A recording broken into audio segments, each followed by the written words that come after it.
Hi everyone, ఈరోజు నేను మీతో ఒక ఇన్సిడెంట్ షేర్ చేద్దాం అనుకుంటున్నాను. నా ఓపీడీలకి ఒక మదర్ ఒక 2.5 years బేబీని తీసుకొని వచ్చింది. తను ఏం చెప్తుందంటే, నా చైల్డ్ కంటిన్యూస్గా పడుకొని ఉంటుంది, ఎంత లేపినా లేవట్లేదు, చాలా డ్రౌజీగా ఉంటుంది త్రూఅవుట్ ద డే అని చెప్పింది. తన హిస్టరీ అడగగా తెలిసింది ఏంటి అంటే, వాళ్ళ బేబీ ఆల్మోస్ట్ 15 to 20 days నుంచి కోల్డ్ అండ్ కాఫ్ తోని సఫర్ అవుతుంది. సో మదర్ నియర్ బై ఉన్న ఫార్మసీ నుండి కంటిన్యూస్ యాంటీటుసెటివ్స్ అంటే కాఫ్ అండ్ కోల్డ్ మెడిసిన్స్ పైన బేబీని పెట్టింది, సిరప్స్ పైన. కోల్డ్ అండ్ కాఫ్ సిరప్స్ తో కొన్నిట్లో సెడేటివ్ ప్రాపర్టీస్ ఎక్కువగా ఉంటాయి.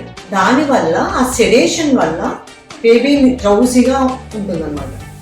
ఎప్పుడైనా ఇది వర్షాకాలం, నెక్స్ట్ చలికాలం.